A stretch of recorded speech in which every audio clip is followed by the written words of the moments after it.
미중 환율 전쟁에 국내 증시가 이틀째 급락했습니다. 코스피는 장중 한때 1,900선이 무너졌고 코스닥은 3% 넘게 급락했습니다. 상장사들의 시가총액이 이틀 새 75조 원 이상 증발했습니다. 미국이 중국을 환율 조작국으로 지정했습니다. 중국은 오히려 기준 환율을 더 높여서 고시하며 강하게 반발했습니다. 미중 무역 전쟁이 전면전으로 치닫고 있습니다. 경기도 안성의 한 공장에서 불이 나 소방관 1명이 숨지고 10명이 다쳤습니다. 소방관이 인명 구조를 위해 내부로 들어가는 순간 공장이 폭발했습니다. 경기도 파주와 전남 목포에서 에어컨 실외기 화재가 발생했습니다. 터지는 소리가 그냥 창문 깨지고 펑 나는 소리. 여름철 실외기 과열로 인한 화재를 막기 위한 방법을 취재했습니다. 할리우드 톱배우 안젤리나 졸리의 아들 매덕스가 다음 달 연세대학교에 입학합니다. 졸리의 아들은 K-팝과 한국 문화에 관심이 많아 한국어까지 배우는 것으로 알려졌습니다. 문재인 대통령이 남북 간 평화 경제를 언급한 지 하루 만에 북한이 발사체 2발을 또 쐈습니다. 여러분 안녕하십니까? 오늘도 우리 주식시장이 흔들렸습니다. 어제 49조 원, 오늘 26조 원, 이틀 동안 주식시장에서 75조 원이 증발했습니다. 트럼프 행정부는 중국을 환율 조작국으로 지정했습니다. 25년 만의 일인데 무역 흑자를 내기 위해 중국이 외환시장에 개입했다는 게 미국의 주장입니다. 그 여파로 글로벌 증시는 혼돈에 빠졌습니다. 먼저 안건우 기자가 오늘 주식시장 상황을 보도합니다. 코스피는 개장 직후 1900선이 무너지며 1890선 초반대까지 밀렸습니다. 장중 1900선 아래로 떨어진 건 2016년 6월 이후 3년 1개월 만입니다. 개인과 외국인이 팔아치우며 하락을 주도했습니다. 주식시장을 떠받친 건 기관이었습니다. 장 초반 급락세였던 코스피는 연기금을 중심으로 한 기관 투자자들의 강한 매수세에 힘입어 낙폭이 줄었습니다. 1940선까지 반짝 올랐던 코스피는 막판에 힘이 붙인 듯 1917.5로 마감했고 코스닥도 3.21%나 떨어진 551.5에 장을 마쳤습니다. 국내 상장사들의 시가총액은 이틀 새 75조 원 넘게 사라졌습니다. 거액을 날린 개인 투자자들은 허탈한 마음을 감추지 못했습니다. 몇 달치 월급이 날아간 것 같아요. 실망감이 너무 커서 당분간 주식시장 안 보려고요. 언젠간 회복하겠지 하는 생각만 하죠. 관건은 하반기 수출이 얼마나 회복되느냐지만 대외 여건은 여전히 불확실한 상황입니다. 수출 증가율이 전년 대비해서 좀 개선되는 흐름이 나타나야 될 것으로 보고 있는데 미중 무역 분쟁이 계속 좀 심화가 될 경우에는 부정적 영향을 끼칠 수가 있을 것입니다. 원달러 환율은 어제와 같은 달러당 1215.3원의 거래를 마쳤습니다. 외환 시장의 변동성이 커지자 외환 당국이 적극적인 방어에 나선 것으로 풀이됩니다. 채널A 뉴스 안건우입니다. 네, 지금부터 미국과 중국에서 벌어졌지만 결코 우리와 무관할 수 없는 그 파열음을 하나씩 짚어보겠습니다. 트럼프 대통령은 중국을 환율 조작국으로 지정했죠. 중국은 미국에게서 지난 수십 년 동안 수십조, 수백조 원의 무역 흑자를 내왔습니다. 그 고리를 끊겠다면서 트럼프 대통령이 내민 선전포고로 볼 수 있습니다. 워싱턴에서 김정한 특파원입니다. 미국 재무부가 전격적으로 중국을 환율 조작국으로 지정했습니다. 지난 1994년 이후 25년 만입니다. 문우신 재무장관은 성명을 통해 중국이 외환시장에서 통화가치 절하를 용이하게 해온 오랜 역사가 있다고 설명했습니다. 이번 결정은 트럼프 대통령이 중국을 환율 조작국이라고 비판한 뒤에 나온 조치입니다. What China is doing is they're devaluing their currency and they're pumping money out like they've never done before. 중국의 위안화 가치가 심리적 저지선인 달러당 7위안을 넘자 무역 협상 대신 경제 전면전을 선택한 것으로 보입니다. 또 미국은 위안화 가치 하락이 제대로 개선되지 않을 경우 중국에 대한 미국 기업의 투자 제한 등의 제재 조치를 내릴 것으로 보입니다. 환율 조작국으로 지정을 하게 되면 일부 제품에 대한 수출 쿼터를 지정할 수가 있습니다. 미국으로 수출하는 양이 제한된다는 얘기. 이 중국 환율 조작국 지정으로 이 미중 간 무역 전쟁은 더욱 위험한 국면에 접어들었습니다. 미국과 중국이 환율 전쟁 포문을 열면서 글로벌 경기 침체 우려도 더욱 높아지고 있습니다. 워싱턴에서 채널A 뉴스 김정환입니다. 네, 이러는 동안 글로벌 증시는 패닉에 빠졌습니다. 트럼프 대통령이 시작한 대중국 환율 전쟁을 보면서 더 자유롭게 교역하면서 글로벌 경제의 파이를 키운다는 믿음이 흔들린 결과입니다. 미국 캘리포니아에서 황규락 특파원이 정리했습니다. 아이폰 등 주요 제품을 중국에서 만드는 애플의 주가는 하루 새 5% 이상 폭락했습니다. 아마존과 마이크로소프트 등도 일제히 하락하면서 미국의 5대 IT 기업들의 시가총액은 하루 만에 200조 원이 증발했습니다. 세계 최고의 갑부인 아마존 창업자 제프 베조스의 재산도 한나절 만에 4조 원이 사라졌습니다. 미중 무역전쟁 격화로 투자 심리가 급속히 얼어붙으면서 어제 뉴욕 증시의 3대 주가 지수는 올해 들어 가장 큰 폭으로 하락했습니다. So the sell-off we saw today happened because of concern that an already protracted trade battle is getting even longer. 역시 어제 일제히 하락 마감했던 유럽의 주요 증시는 한국 시간으로 오늘 오후 5시 현재 혼조세를 보이고 있습니다. 다만 가장 큰 폭으로 떨어졌던 영국 런던의 증시는 오늘도 하락세를 면치 못하고 있습니다. 미국 캘리포니아에서 채널A 뉴스 홍규락입니다. 네, 중국도 바로 맞대응에 나섰습니다. 일단 미국을 배신자로 불렀습니다. 그런 뒤에 미국산 농산물 수입을 중단하겠다고 발표했죠. 여기에 베이징과 하와이를 잇는 항공 노선을 멈춰 세우겠다고 발표했습니다. 관광도 무기로 삼겠다는 겁니다. 베이징에서 권호혁 특파원입니다. 중국인민은행은 미국을 겨냥한 성명을 발표했습니다. 중국의 환율 조작국 딱지를 붙인 것은 미국 멋대로의 일방적인 행태라고 맹비난했습니다. 그러면서 환율 조작국 지정에 아랑곳 없이 위안화 가치를 다시 한번 끌어내렸습니다. 다만 환율 방어용 채권 발행 계획을 밝히며 속도 조절에 나섰습니다. 방향은 이제 환율을 올리는데 그 속도를 좀 어느 정도 컨트롤하면서 올리는 것이 중국 경제에 좀 도움이 된다 이렇게 생각하는 것 같습니다. 중국 상무부는 보복 조치를 내놨습니다. 미국산 농산물 수입을 중단한다고 발표했습니다.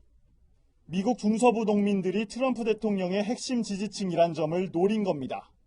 중국 관영 인민일보는 미국을 배신자로 지칭하며 반드시 대가를 치르게 될 것이라고 비난했습니다. 이런 상황에서 중국 국영항공사인 에어차이나가 오늘 돌연 베이징 하와이 정기 노선 운항을 중단한다고 발표했습니다. 중국이 관광객을 무역전쟁의 수단으로 본격 동원하려는 움직임이란 해석이 나옵니다. 베이징에서 채널A 뉴스 권호혁입니다. 네, 작은 태풍 2개가 만나서 거대한 태풍으로 변하는 것을 퍼펙트 스톰이라고 부르죠. 일본의 경제 보복이 하나, 그리고 미국과 중국의 경제 전쟁이 또 하나, 이런 퍼펙트 스톰이 우리 경제를 덮쳐오고 있습니다. 이런 불안 심리를 잠재우기 위해서 정부는 오늘 하루 종일 긴박하게 움직였습니다. 이어서 김남준 기자입니다. 주식시장이 열리기 전 경제부처 관계자들이 집결합니다. 며칠째 커져가는 시장 불안을 잠재우기 위해서입니다. 컨틴전시 플랜에 따라 상황별 시장 안정 조치들을 신속하고 과감하게 취할 것입니다.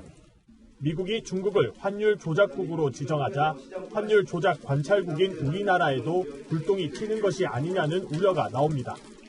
중국을 환율 조작국으로 지정한 것이 우리나라하고는 관계가 없다. 주식시장 개장 이후 상황이 악화되자 이번엔 금융위원회가 투자업계 관계자들을 불러 모았습니다. 자사주 매입 규제 완화, 공매도 규제 완화, 일일 가격 제한 폭 축소 등에 이르기까지 다양한 모든 정책 수단 중에서 정부가 총력전을 펴고 있지만 우리 경제의 먹구름은 쉽게 가시지 않을 전망입니다. 한국은행이 오늘 발표한 상반기 무역 수지는 7년 만에 최저치를 기록했습니다. 일본의 수출 규제 영향으로 하반기 상황은 더 나쁠 것이란 전망이 나옵니다. 채널A 뉴스 김남준입니다. 네, 다음 소식입니다. 오늘 낮 경기도 안성에 위치한 공장에서 불이 나 소방관 1명이 숨졌습니다. 반도체 세정제가 보관된 지하 창고에서 폭발과 함께 화재가 시작됐는데요. 현장 연결해 보겠습니다. 신선미 기자, 자세한 소식 전해주시죠.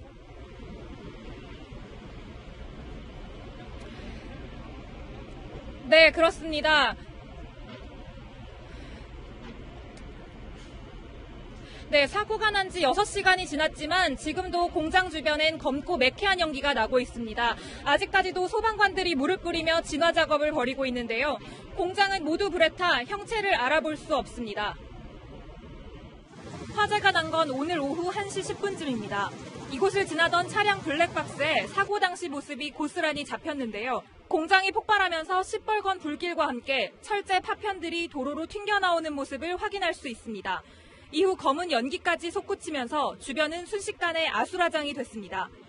반도체 세정제를 보관하던 지하 창고에서 폭발음과 함께 불이 난 건데요. 2차 폭발로 이어지면서 공장 건물은 산산조각 났습니다. 원래는 박스 제조 공장인데 사고가 난 지하 창고는 임대를 줬던 것으로 확인됐습니다. 앞에서 뭐 터지는 소리가 가스 터지는 소리가 꽝 하고 나가지고 고개를 들고 보니까는 연기부터 확 올라오더라고. 그래서 불꽃이 같이 확 올라오고 이런 거 그냥 특히들 그냥 막 날아다니고. 소방당국은 관할 소방서 인력 전체가 출동하는 대응 1단계를 발령하고 소방장비 50대와 소방관 130명을 투입해 진화 작업을 벌였는데요. 불이 옆 공장으로까지 옮겨 붙으면서 진화에 어려움을 겪었습니다. 인명피해도 있었는데요. 화재 진압에 나선 소방관 1명이 숨지고 주변 공장 직원을 비롯해 10명이 다쳤습니다. 경찰과 소방당국은 잔불 정리 작업을 마치는 대로 정확한 화재 원인을 조사할 계획입니다. 지금까지 경기도 안성 화재 현장에서 채널A 뉴스 신선미입니다. 낮에는 폭염, 밤에는 열대야에 집집마다 에어컨 사용 급증하고 있죠. 그러다 보니 실외기에 불이 붙는 사고가 속출했습니다. 서상희 기자가 안전한 에어컨 사용 방법 알려드립니다. 아파트 꼭대기층 베란다에서 시뻘건 불길이 치솟습니다. 15층 높이까지 길게 뻗은 소방사다리에서 간신히 진화 작업이 진행되고 한밤중 놀란 시민 150여 명은 가벼운 복장으로 긴급 대피합니다.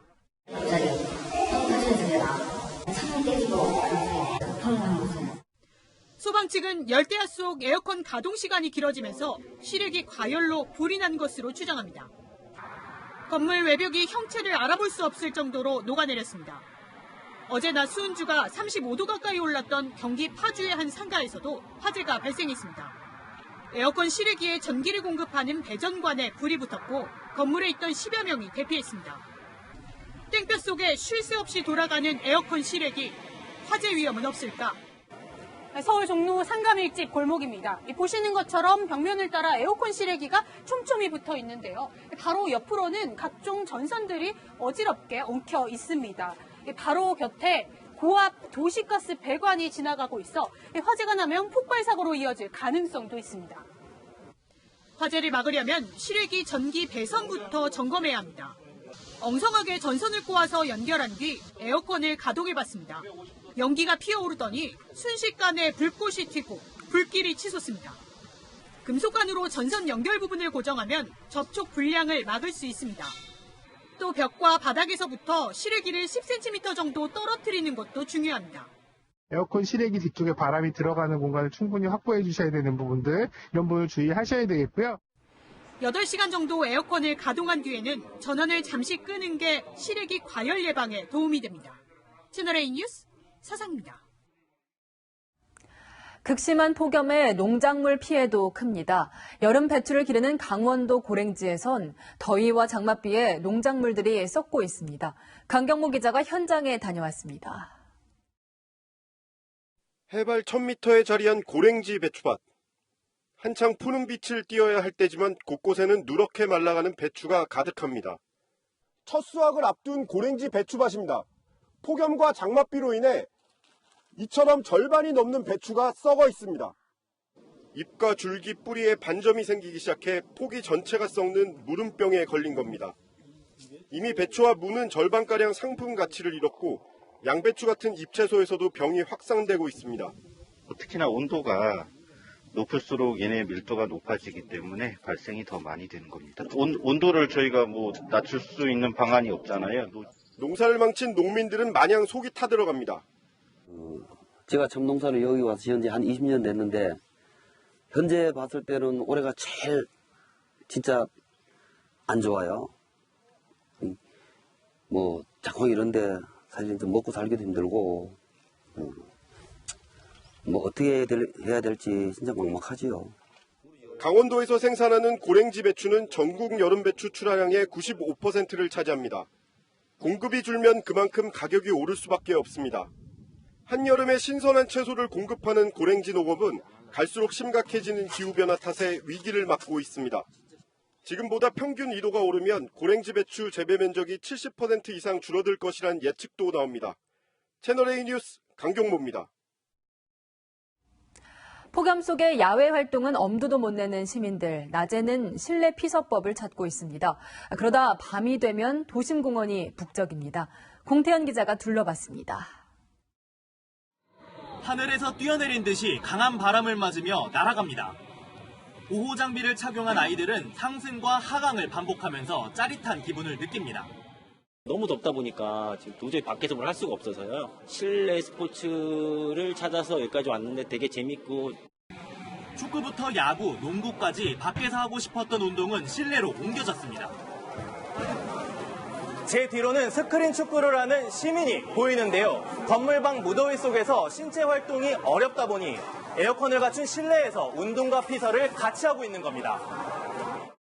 폭염이어서 물놀이장 가기도 어렵고 해서 좀 시원하고 액티비티한 곳을 찾다 보니까 아이는 마음껏 활동해서 좋고.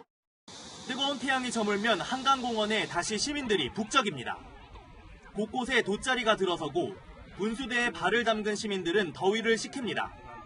다들 폭염 난민, 다 텐트랑 다 싸들고 다 어디 피서 다니려고 공원도 가고 집은 답답하잖아요. 찜통 같은 날씨 속에 도심에 있는 시민들의 피서 방법이 다양해지고 있습니다. 채널A 뉴스 공태현입니다. 제8호 태풍 프란시스코가 북상하면서 남해안에 가까워지고 있습니다. 통영과 부산 등 남해안 일대엔 폭우가 쏟아지고 있습니다. 현장 취재 기자 연결하겠습니다. 이다혜 기자, 지금은 비가 어느 정도 오고 있습니까?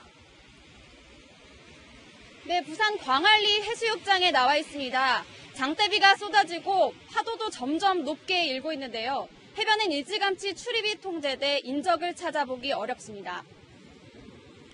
제8호 태풍 프란시스코는 현재 중심기압 998헥토파스칼, 시속 24km 속도로 북상 중인데요. 1시간쯤 뒤인 이곳 부산에 상륙할 예정입니다. 태풍 프란시스코는 앞서 일본을 지나면서 다소 세력이 약화됐는데요. 소형 태풍이지만 강한 바람과 함께 강원 영동 지역에 최대 200mm의 많은 비를 뿌릴 걸로 예상됩니다. 부산 지역엔 오후부터 시간당 20mm가 넘는 폭우가 쏟아지면서 많은 곳은 80mm가 넘는 비가 왔습니다. 부산과 울산, 경남 남해안 일부 지역에 태풍주의보가 발효됐고 전남 일부 지역엔 강풍주의보가 내려진 상태입니다. 태풍이 다가오면서 바닷길과 하늘길이 일부 통제되고 있습니다. 인천과 김포, 김해와 광주 등 6개 공항에서 33편의 항공기가 결항됐고 부산과 제주, 여수와 거문도 구간을 오가는 여객선 운항도 중단됐습니다. 태풍 프란시스코는 대구를 지나 내일 새벽 3시쯤 안동 부근에서 열대저압부로 소멸될 걸로 보이는데요. 내일 새벽에는 중부지방에도 비가 내릴 전망입니다. 지금까지 부산 광안리 해수욕장에서 전해드렸습니다. 아파트 주차장에서 승용차가 어린이 물놀이장으로 돌진해 아이들이 다쳤습니다. 운전자는 80대 고령자였습니다. 공국진 기자입니다. 검은색 승용차가 간이 물놀이장 위에 올라가 있습니다. 오전 11시 17분, 81살 여성 이모 씨가 몰던 승용차가 아파트 주차장에 만들어진 간이 물놀이장으로 돌진했습니다. 당시 물놀이장에는 어린이집 원생 12명이 보육교사들과 함께 있었습니다. 사고를 낸 차량은 주차를 하던 중 갑자기 어린이들이 놀고 있던 물놀이장으로 돌진했습니다. 두 분 저기로 지나가 버렸어요. 우회로. 지나가니까 애기가 한 명 밑에 깔려있더라고요. 애기 주변에서 막 울고. 그래갖고 여럿이 들어가지고는 얘기를 꺼냈어요. 이 사고로 아이 5명과 보육교사 1명이 다쳐 치료를 받고 있습니다. 아이들이 놀던 풀장은 아파트 내에 있는 어린이집에서 1층 주차장 한쪽에 임의로 설치한 겁니다. 아파트 관리사무소에 사전 동의도 받지 않았고 주변엔 안전패스도 설치하지 않았습니다. 저희들한테 신고를 안 해가지고 저희들도 잘 몰랐어요. 왜 문을 닫으시려고 그래요? 사고를 낸 운전자는 급발진을 주장하고 있습니다. 경찰은 차량 결함 가능성을 조사하는 한편 해당 어린이집이 어린이 보호를 소홀히 했는지 확인하고 있습니다. 채널A 뉴스 공진입니다. 실종 열흘 만에 구조된 조은누리 양. 어떻게 길을 잃었는지, 정말 아무 일도 없었는지 여러 의문점이 남습니다. 경찰은 범죄 피해 정황은 없다고 결론 내렸는데 김태영 기자가 짚어봤습니다. 가족과 헤어진 곳부터 1.7km 떨어진 계곡에서 발견된 조은누리 양. 경찰은 조양이 열흘 동안 어떻게 이곳까지 이동했는지 조사했지만 정확히 밝혀내지 못했습니다. 주변의 마을이나 CCTV가 없는 야산인데다 조양이 대부분의 질문에 잘 모르겠다고 진술했기 때문입니다. 조양은 또 음식이나 물을 먹지 않았고 다른 사람이나 짐승도 만난 적 없다고 말했습니다.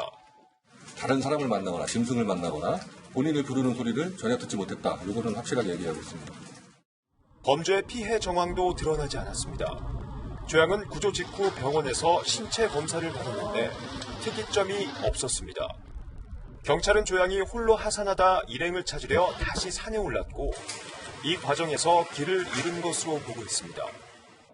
경찰은 조양의 실종이 범죄와 관련 없다고 결론 내고 추가 조사 없이 수사를 마무리하기로 했습니다.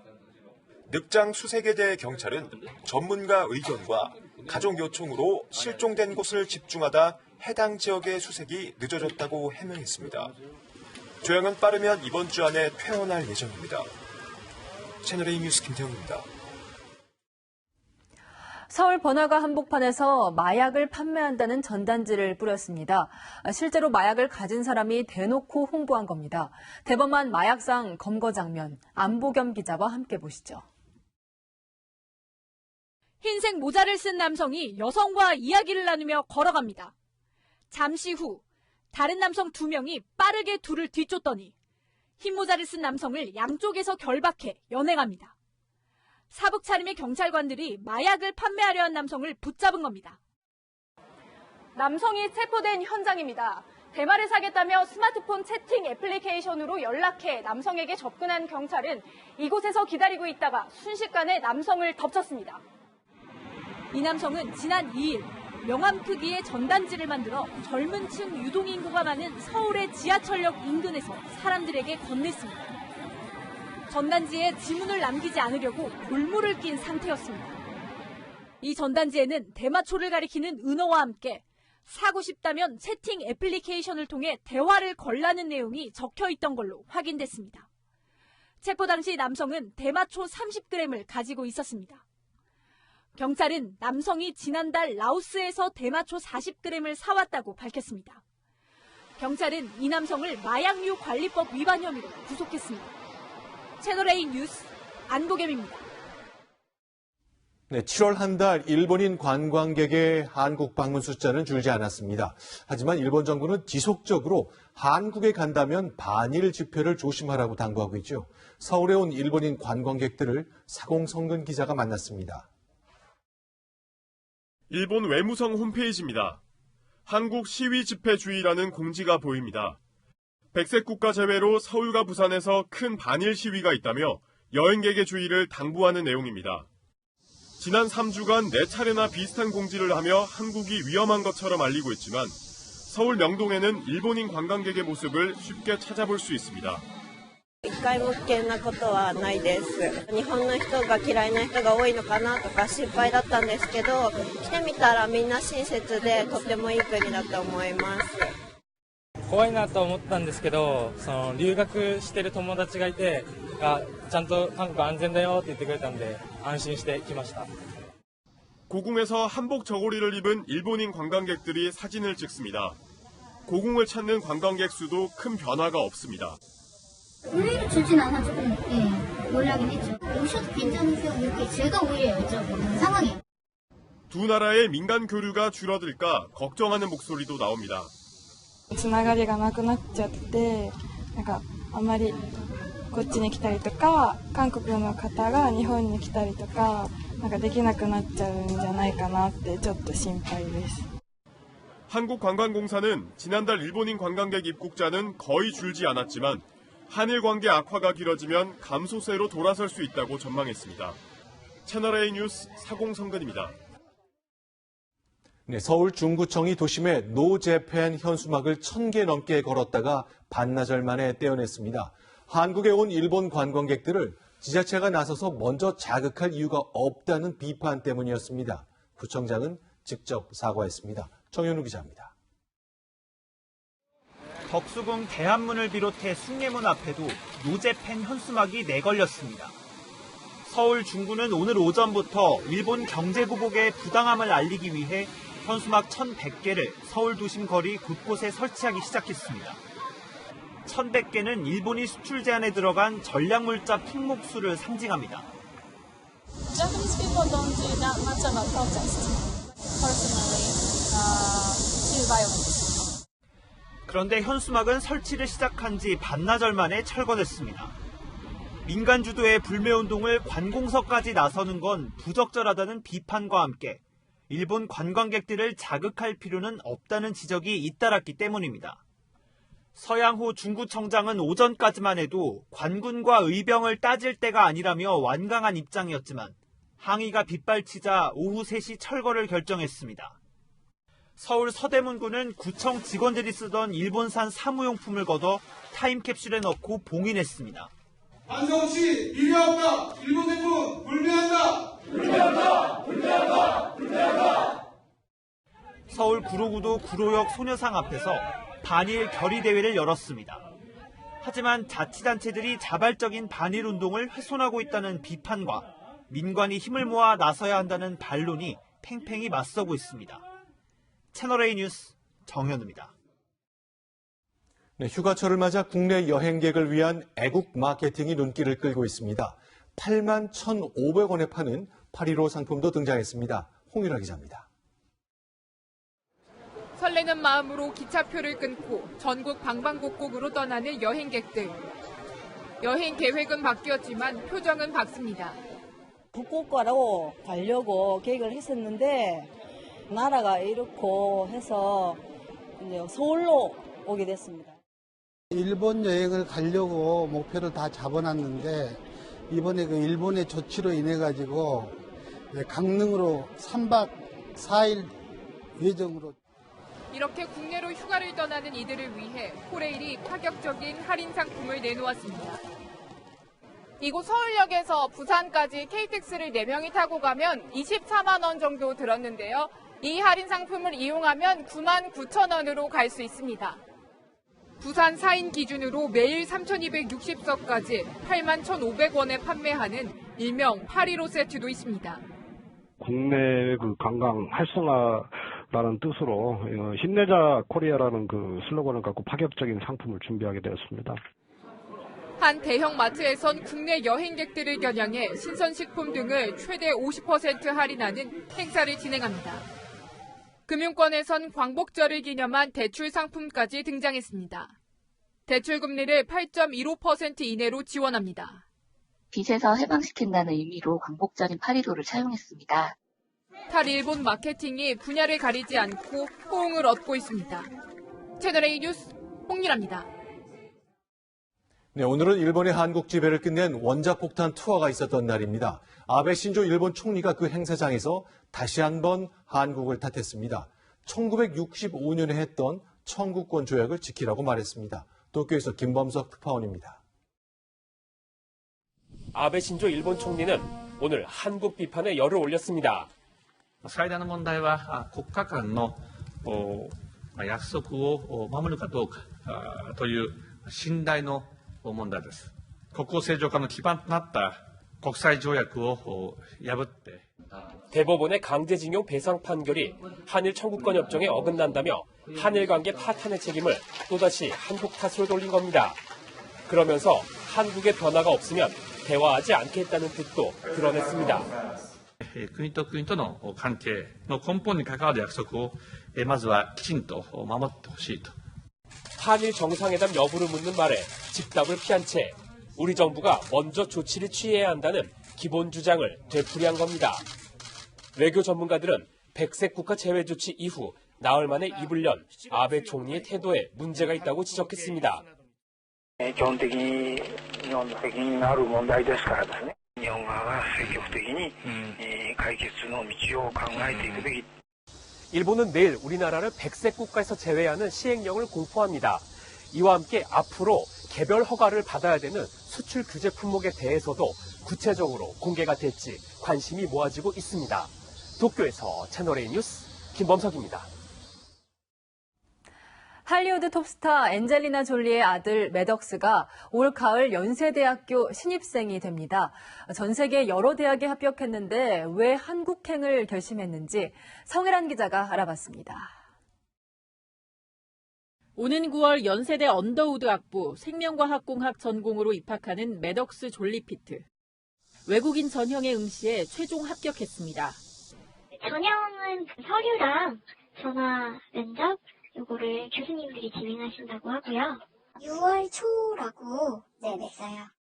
매덕스는 안젤리나 졸리가 전 남편 브래드 피트와 결혼하기 전 캄보디아에서 입양한 아들로 올 초 뉴욕대에도 다녀갔지만 합격한 여러 대학 가운데 연세대를 선택한 겁니다. K-팝에 관심이 많은 것으로 알려졌는데 입학을 앞두고 일주일에 며칠씩 한국어를 배우고 있다고 외신들이 보도했습니다. 안젤리나 졸리는 지난해 11월 아들과 연세대 캠퍼스 투어에 나선 데 이어 8월 중 아들의 입학을 위해 방한할 것으로 전해졌습니다. 학생들도 반기는 분위기. 저희 학교가 그만큼 세계적으로 많이 알려진 것 같아서 굉장히 자부심 느끼고 뿌듯한 면도 있는 것 같아요. 송도 생활도 다른 학생들이랑 잘 지내셨으면 좋겠고 연고전 때도 같이 즐겁게 놀았으면 좋겠습니다. 매덕스는 1년간 송도 국제 캠퍼스에서 기숙사 생활을 한 뒤 신촌 캠퍼스로 옮겨 대학 생활을 이어갑니다. 채널A 뉴스 성혜란입니다. 지금까지 우리 국민은 90일 이내 여행이라면 미국에 비자 없이 갈 수 있었습니다. 그런데 오늘부터 북한을 다녀온 국민은 비자를 받아야 됩니다. 미국이 최근 테러 지원국 방문자에 대한 관리를 강화하면서 우리 국민도 비자 면제 제한 대상에 포함시킨 겁니다. 이렇게 되면 이재용 삼성전자 부회장과 레드벨벳은 비자를 받아야 하는데 문재인 대통령은 아닙니다. 어떤 차이인지 이동은 기자가 짚어드립니다. 미국은 오늘부터 북한을 다녀온 우리 국민에 대해 전자여행 허가제, 에스타에 대한 무비자 입국을 제한한다고 밝혔습니다. 비자 면제를 철회한 것으로 대상은 2011년 3월 1일 이후 한 번이라도 북한을 다녀온 사람입니다. 통일부는 이 기간 방북한 국민은 3만 7천여 명에 달한다고 밝혔습니다.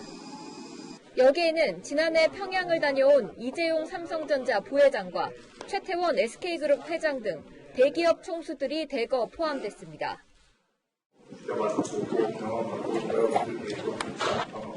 통역력 없는 세류진 건물의 과학 중시, 인재 중시라고 불리더라고요. 평양 공연을 했던 가수 레드벨벳 조용필 씨도 앞으로는 미국 대사관에서 영어로 비자 인터뷰를 해야 합니다. 금강산 상봉장에 갔던 이산 가족들도 무비자 혜택을 못 받습니다. 북한을 방문했던 문재인 대통령과 정부 인사들은 현직에 있을 때는 제한을 받지 않지만 퇴임 후에는 비자를 받아야 미국을 방문할 수 있습니다. 미국은 2017년 11월 북한을 테러 지원국으로 재지정한 것에 대한 후속 조치라고 밝혔습니다. 하지만 20개월이 지나 뒤늦게 후속 조치를 하면서 우리 정부에게는 한 달 전에 통보했습니다. 우방국인 한국에 대해서도 그것을 적용한다는 것은 지금 북한에 대한 제재 이행과 관련해서 미국이 양보하지 않겠다는 의지를 피력한 것으로 생각합니다. 우리 정부가 비자 제한 유예를 요청했지만 미국이 들어주지 않은 것으로 알려졌습니다. 채널A 뉴스 이동훈입니다. 네, 지금부터는 북한의 미사일 도발 소식입니다. 북한이 오늘 새벽 또 쐈습니다. 문재인 대통령은 어제 일본을 이기는 방안으로 남북의 경제 협력을 꼽을 정도로 남북 관계에 공을 들였었죠. 미사일 도발은 그 발언 15시간 만에 나왔습니다. 먼저 유주은 기자입니다. 북한이 오늘 새벽 발사체 2발을 발사했습니다. 지난달 25일 단거리 탄도미사일 발사 이후 13일 동안 4번째 도발입니다. 문재인 대통령이 일본 경제보복 대응책으로 남북 경제협력을 강조하며 평화경제를 언급한 지 15시간 만입니다. 황해남도 과일군 일대에서 5시 24분과 36분 잇따라 발사된 발사체는 내륙을 지나 450여 킬로미터를 날아간 뒤 동해상에 떨어졌습니다. 비행 고도는 약 37km, 최대 비행 속도는 마하 6.9 이상으로 탐지됐습니다. 한미 정보당국은 방사포에 비해 빠른 속도 등 비행 특성상 이번 발사체 역시 단거리 탄도미사일로 보고 있습니다. 북한은 발사체 정체는 밝히지 않고 한미 군사연습에 대한 맞대응이라고 밝혔습니다. 우리를 자극하고 위협하는 합동군사연습을 기어코 강행하는 조의가 과연 어디에 있는가? 그러면서 한미 양국을 동시에 압박했습니다. 우리 역시 이미 천명한 대로 새로운 길을 모색하지 않을 수 없게 될 수도 있을 것이다. 청와대는 정의용 국가안보실장 주재로 긴급 관계부처 장관회의를 소집하고 상황을 엄중하게 인식하고 있다는 입장을 내놨습니다. 지난 2일 북한의 도발에 강한 우려를 나타내고 중단을 촉구한 것에 비해 수위가 낮아졌습니다. 채널A 뉴스 유주은입니다. 네, 북한은 발사와 동시에 외무성 담화도 발표했습니다. 왜 자신들이 도발했는지 그 이유를 설명한 거죠. 이어서 최선 기자입니다. 북한이 미사일을 쏜 곳은 백령도에서 50km밖에 떨어져 있지 않은 황해남도 과일군입니다. 지난 5월에는 강원도 원산과 평안북도 구성에서 신형 탄도미사일을 쐈습니다. 7월부터는 줄곧 원산 일대에서 도발을 감행했는데 이번에 황해남도까지 내려온 겁니다. 올 들어 가장 남쪽에서 쏜 것인데 노골적으로 대남 압박에 나섰다는 분석입니다. 오늘 발사체에 대해 군은 탄도미사일로 추정했지만 앞선 북한의 주장대로 신형 방사포 가능성도 배제할 수 없습니다. 내륙을 관통하는 시험 발사를 통해서 사거리를 검증하고 있는데요. 신형 방사포라면 실제 최대 사거리 시험을 한 것으로 생각됩니다. 만약 신형 방사포라면 제주도를 제외한 남한 전역이 요격이 어려운 방사포 사정권에 들게 됩니다. 남조선이 그렇게도 안보 위협에 시달리고 있다면 차라리 맞을 짓을 하지 않는 것이 더 현명한 조사로 될 것이다. 북한은 지난 3차례 도발에서는 발사 다음 날 김정은 참관 소식과 함께 어떤 미사일인지를 공개했습니다. 하지만 이번에는 발사와 거의 동시에 외무성 담화를 발표했습니다. 연합훈련을 시작한 한미 양국에 대해 공개적으로 무력 시위를 벌인 것으로 보입니다. 채널A 뉴스 최선입니다. 일본 경제를 넘어설 대안으로 문재인 대통령이 어제 언급한 평화 경제를 두고 정치권이 하루 종일 공방을 벌였습니다. 야당은 소도 웃을 일이라고 했습니다. 현실성이 떨어진다는 비판이죠. 청와대는 장기적인 대책이었다고 반박했습니다. 강병규 기자입니다. 남북 경협으로 평화 경제가 실현되면 일본의 우위를 뛰어넘을 수 있다. 문재인 대통령이 내놓은 극일 해법에 대해 야당은 희망과 대안을 구분 못하는 엉뚱한 해결책이라고 비판했습니다. 어떻게 미사일 쏘는 사람들하고 경협을 한단 말입니까? 이 정말 어처구니 없는 생각입니다. 소가 웃을 일이라고 생각을 합니다. 엄중한 현실마저 부정하고 있습니다. 모래 속에 머리를 박은 타조 같은 어리석은 모습입니다. 유승민 바른미래당 의원은 북한이 미사일 도발을 일삼는 마당에 어느 세월에 협력하겠냐며 대통령이 허풍이나 칠 때냐라고 반문했습니다. 현실성이 떨어진다는 야당의 지적에 청와대는 장기 대책이라고 반박했습니다. 한국보다 상대적으로 큰 내수 시장과 시장 규모를 갖고 있는 일본이 앞서간 게 맞다. 그런데 이 평화 경제를 통해서 우리의 내수 시장과 시장 규모를 키우면 민주당은 세계 10위권인 우리나라 경제력을 볼 때 남북 협력으로 세계 경제에 영향을 미칠 수 있다며 청와대 주장에 힘을 실었습니다. 채널A 뉴스 강병규입니다. 네, 오늘 국회 운영위에 노영민 대통령 비서실장이 출석했습니다. 그는 대통령을 겨냥한 야당의 공세에 언성을 높이고 삿대질로 응수했습니다. 하지만 야당이 반발하자 결국 자신의 말을 취소했습니다. 강지혜 기자입니다. 문재인 대통령이 변호사 시절 허위 서류로 친일파의 재산을 지켜줬다는 곽상도 자유한국당 의원의 주장이 발단이 됐습니다. 노영민 대통령 비서실장은 펜으로 곽 의원을 가리키며 허위 사실이라고 반박했습니다. 허위 서류를 낸 부분에 대해서 대통령이 한 거에 대해서 분명하게 밝혀주세요. 사람들이 양심이 있어야죠. 책임지실 수 있으십니까? 그럼요. 여기서 말씀하지 마시고 저기 정론관 가서 말씀하세요.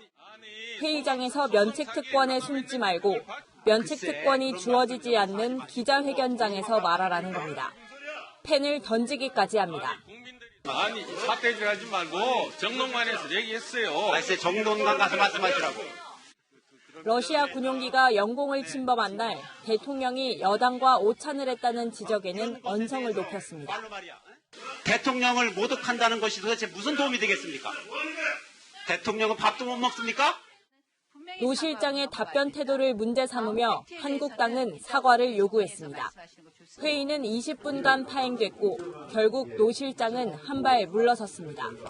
정론관에 가서 하라고 한 제 발언을 취소합니다. 채널A 뉴스 강지혜입니다. 서울 지하철을 부정승차하는 것으로 의심되는 사람 18,000명이 블랙리스트에 올랐습니다. 어떤 방법으로 찾아냈고 단속은 어떻게 할지 이상현 기자가 알아봤습니다.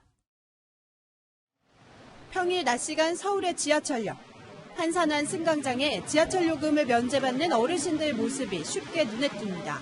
낮에 주로 10시나 돼서 이제 한 4시까지 이 정도 그렇게 다니죠.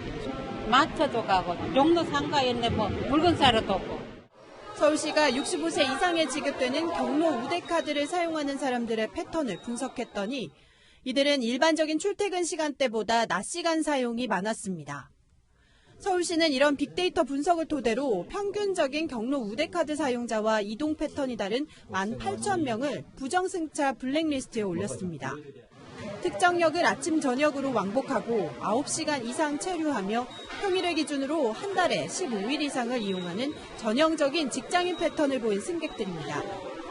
지금은 영무원들의 눈썰미에만 의존하고 있지만 다음 달부터 이 블랙리스트를 참고해 집중 단속을 실시합니다. 예상되는 사람들 일단 추출해서 이 사람들이 가장 많이 가는 역과 시간대를 다 뽑을 겁니다. 10분 단위, 15분 단위든 그래서 가장 확률이 높은 시간대를 알려드릴 거고요. 서울시는 블랙리스트 단속 대상을 어린이, 장애인 우대카드로도 넓혀 부정승차 손실을 줄여나간다는 방침입니다. 채널A 뉴스 이상현입니다. 초대형 교회 명성교회의 부자 세습이 교회법상 불법이라는 교단의 판결이 나왔습니다. 염정원 기자입니다. 신도수가 10만 명으로 전 세계에서 가장 큰 장로교회인 명성교회. 지난 2015년 김사만 목사 퇴임 후 2년 뒤인 2017년 아들인 김하나 목사가 취임하며 세습 논란에 휩싸였습니다. 마귀는 할 수 있는 방법은 다 동원한다. 그들이 말하는 거는 100가지가 다 틀린 말이에요. 대한예수교 장로회 통합총회 재판국은 2년의 논란 끝에 명성교회가 교회법상 불법 세습을 했다고 결론 내렸습니다. 명성교회 측은 재판 자체를 부정합니다. 재판관을 딱 줘놓고 그 사람 아니면 안 된다, 이 사람은 안 된다. 이렇게 해서 재판하는 게 재판입니다. 이번에 우리 교회 은혜하는 명성교회가 교단을 탈퇴하거나 교회를 분리하는 등 후폭풍도 예상되는 상황. 명성교회의 불법 세습에 관련된 것은 끝난 게 아니다. 이제 시작인 거다. 바로잡는 과정이 어떠한가를 끊임없이 모니터링하고 본부교회에 소속된 다른 교회를 만들어 세습하는 지교회 세습, 목사들끼리 바꿔 목사를 하는 교차 세습, 손자에게 목사 자리를 물려주는 징검다리 세습 등 일부 교회의 편법적 세습에 이번 판결로 제동이 걸릴지 주목됩니다. 채널A 뉴스 염정원입니다. 태풍 프란시스코가 몰고 온 강한 비구름이 밤사이 동쪽 지방에 많은 비를 뿌리겠습니다. 특히 동해안 많은 곳으로는 200mm 이상이 집중되겠고요. 그 외 지역도 내일 새벽까지 비가 내리다가 아침부터 그치겠습니다. 내일까지 경남 남해안과 동해안은 순간적으로 초속 30m에 달하는 돌풍이 불어 안전에 위협을 줄 수 있는 만큼 강풍에 대한 대비도 필요하겠습니다.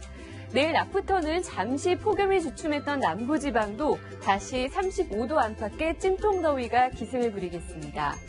오키나와 남쪽 해상에서 북상 중인 제9호 태풍 렉기만은 대만을 향하고 있습니다. 내일부터는 세력이 강해지는데 주말 사이 중국 상하이에 상륙하겠고요.